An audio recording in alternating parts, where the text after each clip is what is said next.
Assalamualaikum warahmatullahi wabarakatuh. Kami dari kelompok 9.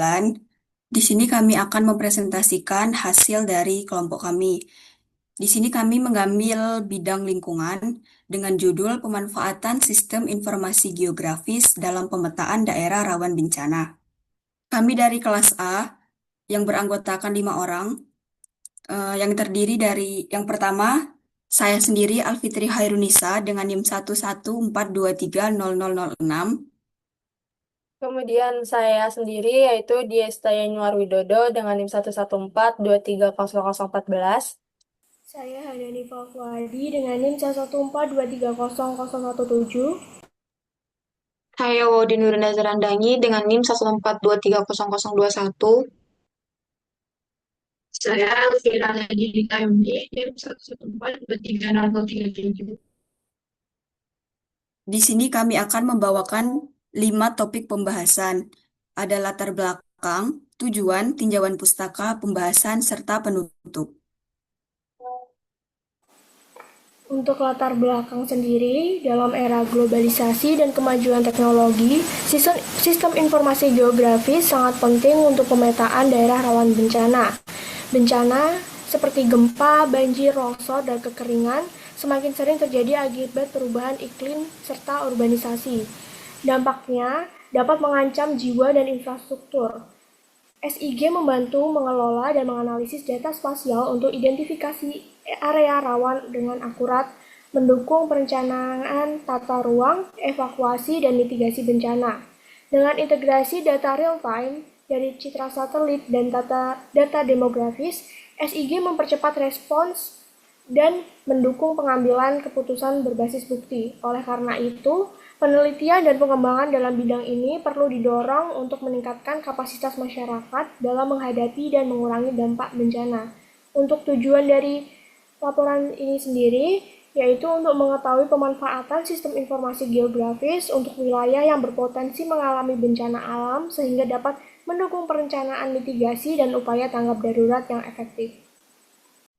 Selanjutnya yaitu tinjauan pustaka terkait dengan Sistem Informasi Geografis atau SIG yang merupakan sistem berbasis komputer yang digunakan untuk menyimpan, mengelola, menganalisis, dan menampilkan data bereferensi geografis.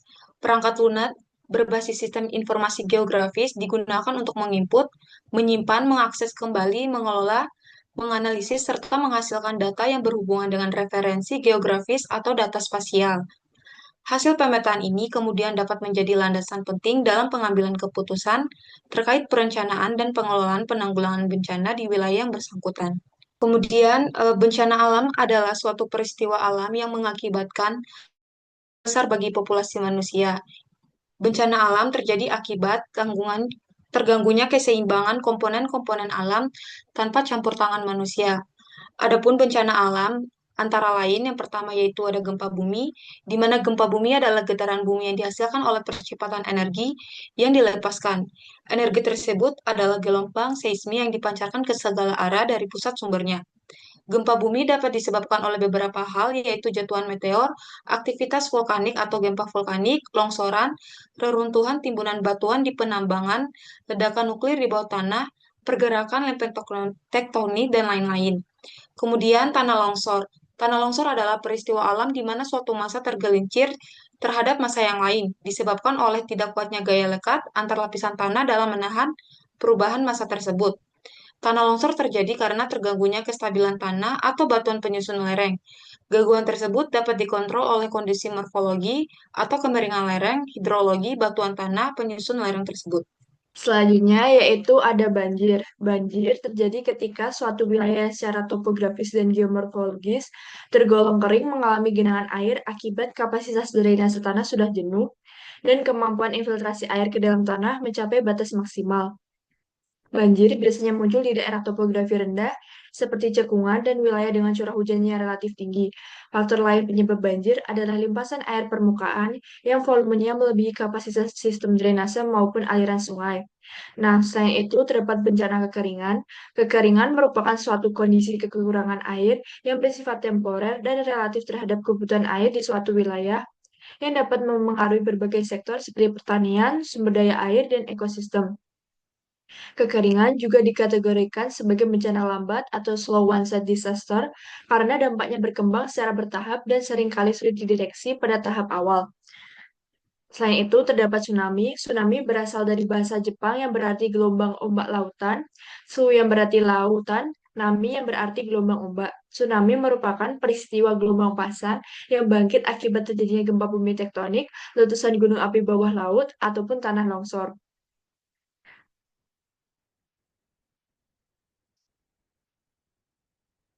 Selanjutnya, ada pembahasan di mana di sini kami akan membahas tiga hal utama. Yang pertama yaitu adalah data-data yang kita masukkan ke dalam software sistem informasi geografis. Yang kedua ada proses yang terjadi. Lalu yang ketiga ada upaya mitigasi setelah dilakukan pemetaan potensi daerah rawan bencana. Nah, bencana yang pertama yaitu gempa bumi. Gempa bumi, data-data yang kita gunakan di sini terdapat data vektor dan data raster, di mana data vektor ini berupa titik penguburan, uji seismik, geosensor, dan zona geologi, serta infrastruktur yang digunakan untuk menilai kerentanan. Dapat dilihat pada gambar 3.1 dan 3.2, lalu ada data raster seperti model ketinggian digital, DEM, dan citra satelit yang digunakan untuk mendukung analisis topografi dan visualisasi peta dasar. Selain itu, terdapat atribut spasial meliputi jenis tanah, ketebalan lapisan, dan nilai kecepatan gelombang geser yang digunakan untuk membangun model bawah permukaan akurat sekaligus mengidentifikasi kondisi yang memperkuat gerakan tanah saat gempa. Nah, jadi data-data tadi dimasukkan pada software sistem informasi geografis menggunakan teknik interpolasi kriging.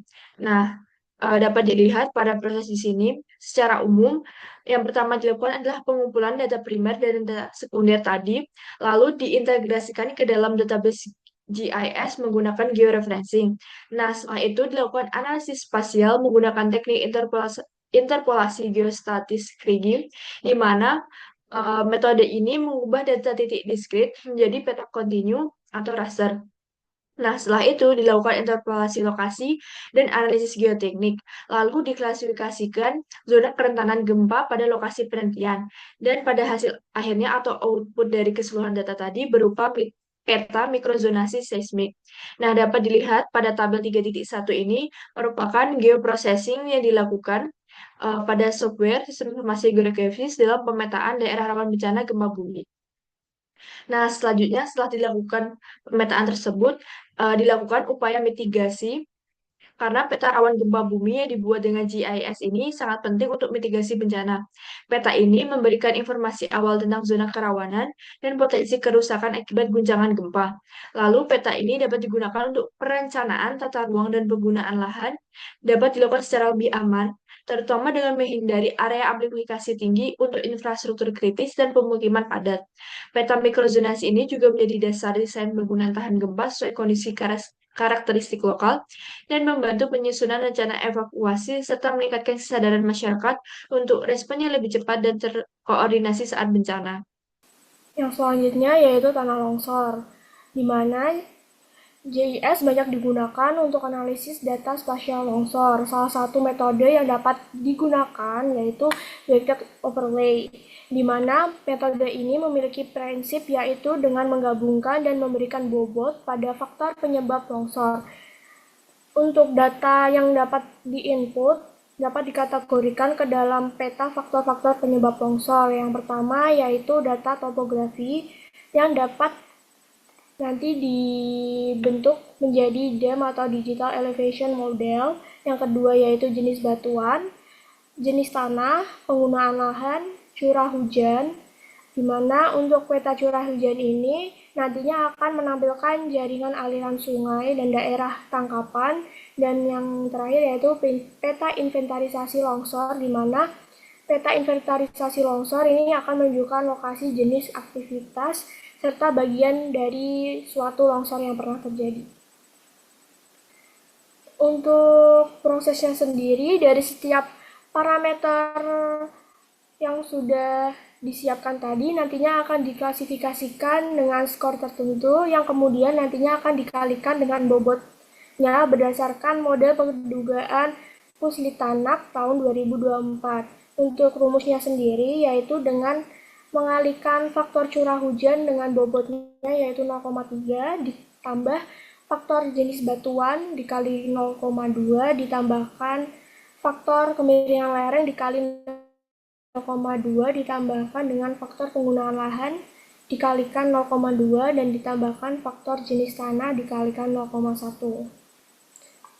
Untuk prosesnya sendiri bisa dilihat pada diagram alir yang pertama yaitu dengan mengidentifikasi masalah, yaitu dengan menganalisis di mana kita akan membuat peta dengan metode scoring dan weight overlay menggunakan data-data yang perlu disiapkan. Yang pertama yaitu peta geologi, peta tutupan lahan, data dam, data curah hujan, dan data kejadian longsor.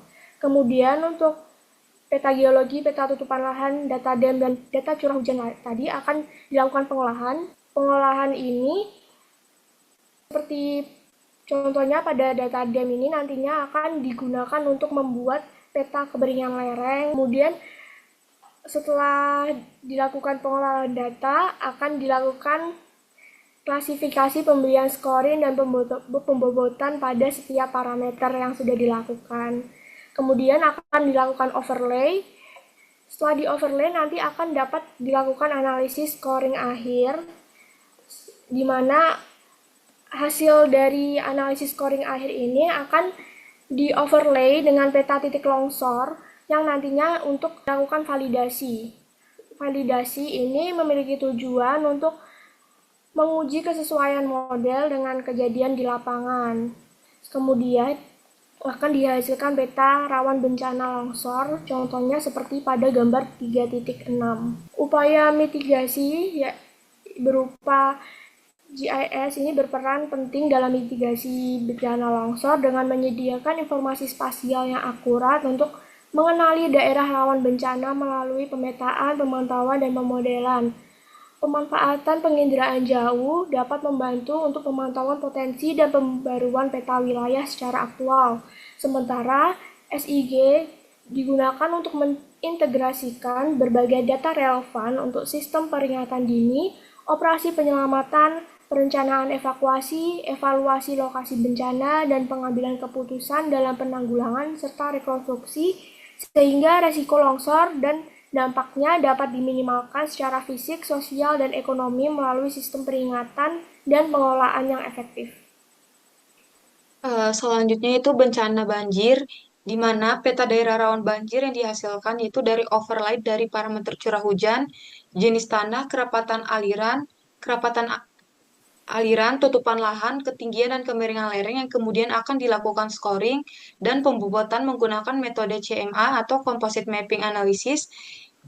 Kemudian data yang diperlukan dalam pembuatan peta ini berupa citra Landsat 8, kemudian data curah hujan, downstream, peta jenis tanah, peta penggunaan lahan, peta kemiringan lereng, das kabupaten, data kejadian banjir kabupaten, dan peta RBI kabupaten. Selain data, adapun peralatan yang digunakan berupa sistem ArcGIS untuk mengolah data curah hujan, downstream, peta operasi Windows 7 Home Basic 32 bit, peta jenis tanah, das kabupaten, dan NV5.1 untuk mengolah citra Landsat 8. Kemudian ini merupakan diagram alur dari proses pembuatan rawan banjir, yaitu di mana dimulai dengan pengumpulan data sekunder seperti citra Landsat, curah hujan, dam, peta tanah, das, dan data banjir. Kemudian data tersebut diolah menggunakan ArcGIS dan NV untuk membuat peta parameter penyebab banjir berupa curah hujan, kemiringan lereng, ketinggian, tutupan lahan, aliran sungai, jenis tanah yang diklasifikasikan dengan skor kerawanan. Selanjutnya, keenam peta parameter ditumpang susun dengan bobot berdasarkan luas area rawan sebagai kontribusi risiko menggunakan metode composite mapping analysis, di mana hasilnya berupa peta indikasi kerawanan yang dibagi menjadi 3 kelas, yaitu tidak rawan, rawan, dan sangat rawan. Kemudian peta ini akan di-overlay dengan data kejadian banjir aktual untuk menghasilkan peta potensi kejadian banjir yang menggambarkan distribusi resiko secara visual dan statistik untuk mendukung mitigasi banjir. Kemudian untuk tahap prosesnya yaitu geofracing-nya itu pada tabel 3.2. Untuk tahapannya itu dari mulai pengumpulan data, digitalisasi data, kemudian klasifikasi, kemudian adanya clip, kemudian adanya pembuatan layer, kemudian dilakukan overlay, kemudian dilakukan klasifikasi final, kemudian di solver, kemudian validasi dan analisis dan yang terakhir yaitu output berupa hasilnya yaitu peta tematik. Kemudian selanjutnya yaitu berupa upaya mitigasi di mana yaitu upaya mitigasi banjir menurut jurnal oleh Daniel Dewarchin yaitu meningkatkan terkait dengan manajemen risiko banjir terintegrasi yang meliputi kesiapsiagaan, respon, dan pemulihan. Di mana mitigasi hanya menggunakan tindakan struktural seperti tanggul, tetapi juga non-struktural seperti perencanaan tata ruang, sistem peringatan dini, evakuasi, dan pengurangan kerentanan masyarakat. Pendekatan seperti room for river memberi ruang lebih bagi sungai untuk mengalir dan menampung air sehingga resiko banjir berkurang secara alami dan menjaga keberlanjutan ekosistem. Di mana dari studi kasus sebelumnya yang menggunakan metode multi-criteria evaluation untuk memetakan daerah rawan banjir. Prioritas mitigasi difokuskan pada area yang sangat rawan dengan pembangunan struktur pengendali seperti tanggul dan pengaturan tata ruang. Selain itu, sistem peringatan dini berbasis data curah hujan dan edukasi masyarakat penting untuk memperkuat kesiapsiagaan dan respon komunitas lokal. Selanjutnya ada bencana kekeringan. Di sini memanfaatkan data citra satelit dan data kondisi fisik. Dari data citra satelit itu akan memanfaatkan citra Landsat 8 dan Sentinel-2 untuk ekstraksi parameter Land Surface Temperature atau LST, lalu ada Normalized Difference Vegetation Index, NDVI, lalu ada Normalized Difference Water Index, NDWI, melalui algoritma tertentu. LST menunjukkan suhu permukaan terkait kekeringan, lalu NDVI itu mengukur kerapatan vegetasi, sedangkan NDWI itu memetakan kelembapan daun dan permukaan. Klasifikasi penggunaan lahan dilakukan secara Object-Based Image Analysis atau OBIA berdasarkan karakter spektral dan struktur dan tekstur yang memberikan data kuantitatif pemantauan vegetasi dan kelembapan secara real time. Lalu untuk kondisi fisik sendiri itu menggunakan data curah hujan yang dipetakan dari stasiun meteorologi menggunakan polygon Thyssen. Data hidrogeologi menggambarkan air tanah, tipe tanah yang akan mengindikasi retensi dan infiltrasi air. Topografi dari Demnas itu akan digunakan untuk menganalisis kemiringan lereng yang mempengaruhi laju limpasan dan kehilangan air. Lalu di sini terdapat proses yang terjadi dalam pemetaan daerah rawan kekeringan. Yang pertama itu dari Landsat 8, prosesingnya itu ada LST, NDWI, NDVI, lalu Sentinel-2, processing OBIA, Map of Land Use, lalu dilakukan scoring. Scoring ini dilakukan juga pada data Demnas yang berisi slope map, lalu ada data geologi, hidrogeologi, soil types, lalu diklasifikasikan, dan juga rainfall dari polygon Thyssen, lalu nantinya akan dilakukan scoring, dan juga akan dilakukan validasi setelah melakukan scoring dengan field survey atau dengan survei lapangan. Lalu nantinya akan keluar output atau hasil dari prosesnya itu berupa berupa peta dari daerah rawan kekeringan. Lalu di sini terdapat tabel geoprocessing dalam pemetaan daerah rawan kekeringan. Geoprocessing yang digunakan itu clip, raster calculator, slope analyze, Thyssen polygon, lalu white overlay. Dan memiliki kegunaan yang berbeda-beda. Clip sendiri memiliki kegunaan untuk mempersempit area analisis ke wilayah studi. Lalu raster kalkulator itu kegunaannya untuk menghitung nilai indeks dari band satelit. Lalu ada slope analysis, itu akan menilai kemiringan wilayah yang mempengaruhi menilai kemiringan wilayah yang mempengaruhi kekeringan. Lalu ada Thyssen polygon, kegunaannya untuk membagi wilayah berdasarkan pengaruh stasiun dari curah hujan. Lalu ada white overlay, kegunaannya untuk menggabungkan berbagai parameter menjadi satu peta risiko akhir. Lalu dari proses yang tadi itu akan menghasilkan kelas klasifikasi kekeringan di Kabupaten Klaten, dari kelas yang sangat rendah hingga ke sangat tinggi. Lalu terdapat hasil dari peta rawan bencana kekeringan di Kabupaten Klaten. Selanjutnya terdapat upaya mitigasi.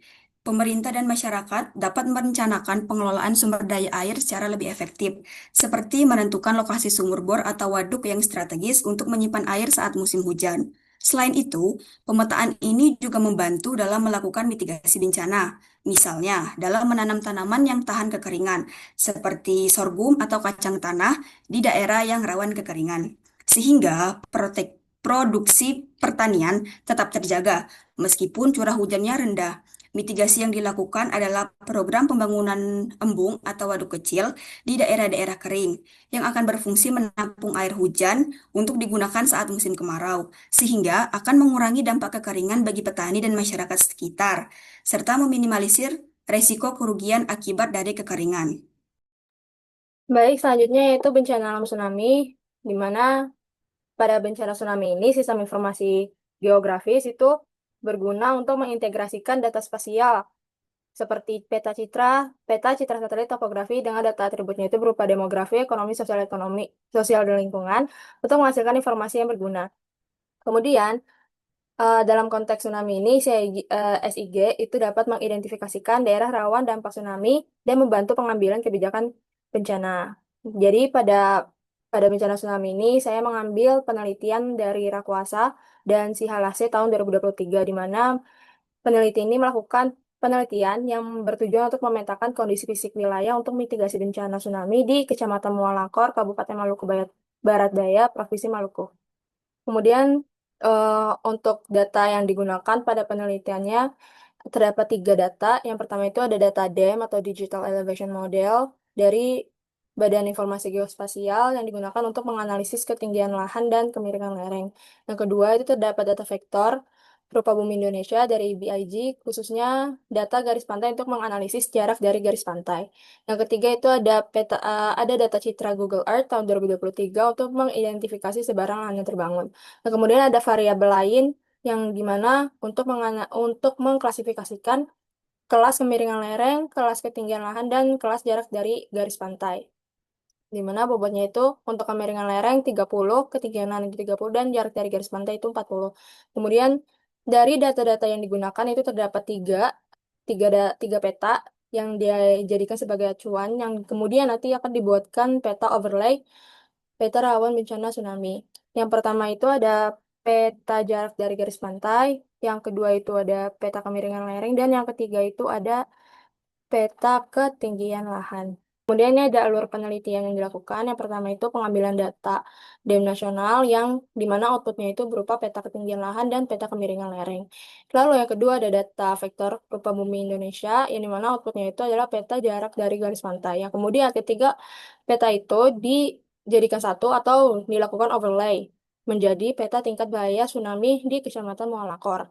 Kemudian terdapat data Google Earth yang dijadikan atau outputnya itu berupa peta pemukiman yang kemudian dilakukan overlay bersama dengan peta tingkat bahaya tsunami yang output terakhirnya yaitu peta tingkat keterpaparan tsunami pada kawasan pemukiman di Kecamatan Mualakor.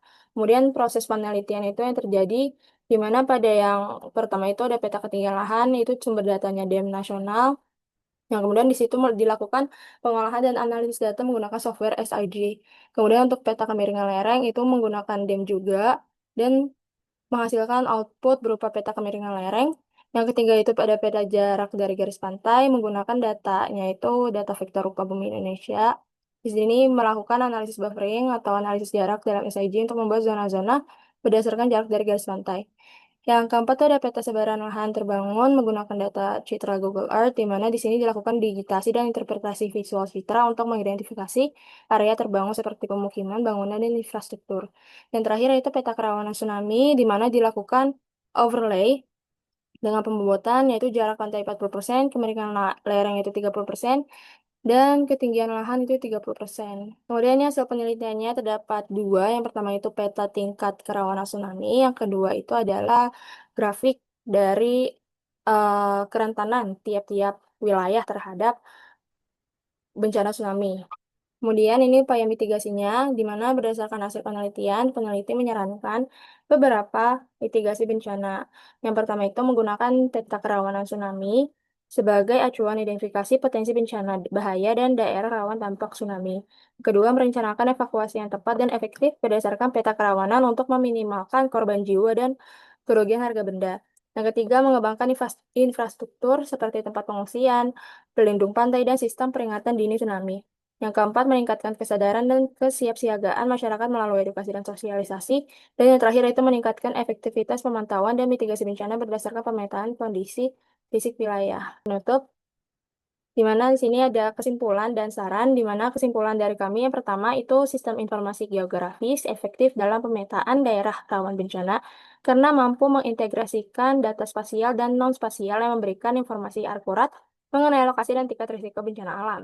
SIG itu mempermudah identifikasi dan pemantauan wilayah berisiko tinggi terhadap bencana seperti gempa bumi, tanah longsor, banjir, kekeringan, dan tsunami. Yang kedua, pemanfaatan SIG dalam pemetaan bencana tersebut mendukung perencanaan mitigasi bencana dan upaya tanggap darurat dengan menyediakan data yang dapat digunakan pemerintah dan masyarakat untuk mengambil keputusan berbasis bukti dalam pengelolaan risiko bencana, perencanaan tata ruang, dan pelaksanaan evakuasi. Kemudian terdapat saran di mana dari kelompok 9 atau dari kami terdapat dua saran. Yang pertama yaitu pengembangan SIG ini perlu terus dilakukan dengan penambahan data terkini dan peningkatan teknologi untuk mempercepat respon dan akurasi pemetaan. Kemudian yang kedua, yaitu sosialisasi dan pelatihan penggunaan SIG kepada pihak pemerintah dan masyarakat itu sangat penting agar pemanfaatannya maksimal dalam pengurangan risiko bencana. Kemudian implementasi SIG hendaknya diintegrasikan dengan sistem peringatan dini dan manajemen bencana yang holistik untuk meningkatkan kapasitas penanggulangan bencana di berbagai daerah rawan. Kemudian ini merupakan daftar pustaka berupa jurnal-jurnal yang kami gunakan untuk membuat makalah, 15 jurnal nasional dan 5 jurnal internasional. Baik, kita sudah di penghujung dari presentasi. Kurang lebihnya mohon maaf. Sekian dari kelompok 9. Terima kasih kepada Bapak Ade dan teman-teman sekalian. Wassalamualaikum warahmatullahi wabarakatuh.